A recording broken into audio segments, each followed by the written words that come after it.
Sri Lankan president തെരഞ്ഞെടുപ്പിൽ വോട്ടെണ്ണൽ രണ്ടാം റൌണ്ടിലേക്ക്. കേവല ഭൂരിപക്ഷത്തിന് വേണ്ട 50% കൂടുതൽ വോട്ട് ആർക്കും ലഭിക്കാത്ത സാഹചര്യത്തിലാണ് രണ്ടാം പ്രിഫറൻസ് വോട്ടുകൾ എണ്ണാൻ തെരഞ്ഞെടുപ്പ് കമ്മീഷൻ തീരുമാനിച്ചത്.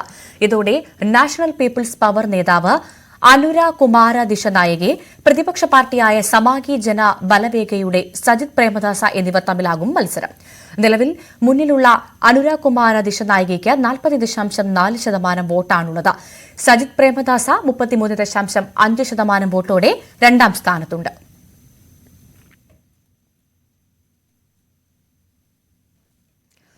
പ്രധാനമന്ത്രിയുടെ അമേരിക്കൻ സന്ദർശനം തുടരുന്നു. മോദി ഇന്ന് അമേരിക്കയിലെ ഇന്ത്യൻ സമൂഹവുമായി ആശയവിനിമയം നടത്തും. ഇന്നലെ അമേരിക്കൻ പ്രസിഡന്റ് ജോ ബൈഡനുമായി അദ്ദേഹം കൂടിക്കാഴ്ച നടത്തിയിരുന്നു.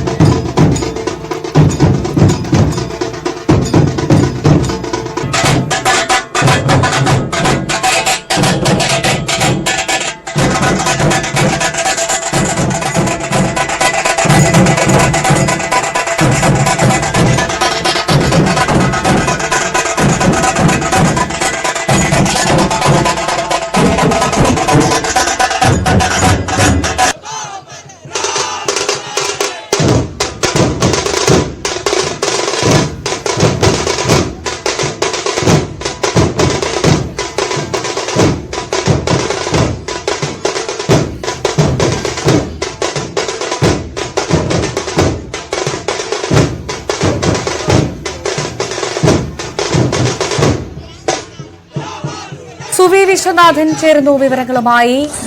സുവി, പ്രധാനമന്ത്രിയുടെ അമേരിക്കൻ സന്ദർശനം തുടരുകയാണ്. പ്രധാനമായും ഇന്ത്യ അമേരിക്ക നയതന്ത്രബന്ധം അടക്കം കൂടുതൽ ശക്തിപ്പെടുത്തുക എന്ന ഉദ്ദേശം ആ സന്ദർശനത്തിനുണ്ടെന്ന കാര്യത്തിൽ തർക്കമില്ല.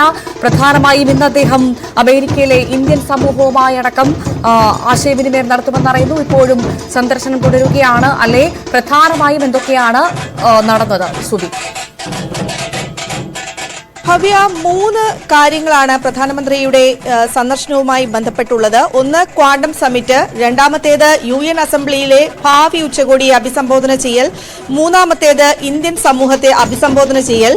ഇന്നലെ അദ്ദേഹം ക്വാണ്ടം സമ്മിറ്റിൽ പങ്കെടുത്തു. ഒപ്പം തന്നെ American president Joe Biden, Australian പ്രധാനമന്ത്രി എന്നിവരുമായി അദ്ദേഹം കൂടിക്കാഴ്ചകൾ നടത്തി. പ്രത്യേകിച്ചും UN-ലെ ഒരു സ്ഥിരാംഗമാക്കണം എന്നത് സംബന്ധിച്ച കാര്യങ്ങളെല്ലാം തന്നെ ജോ ബൈഡനുമായി പ്രധാനമന്ത്രി ചർച്ച നടത്തി എന്നാണ് മനസ്സിലാക്കാൻ സാധിക്കുന്നത്.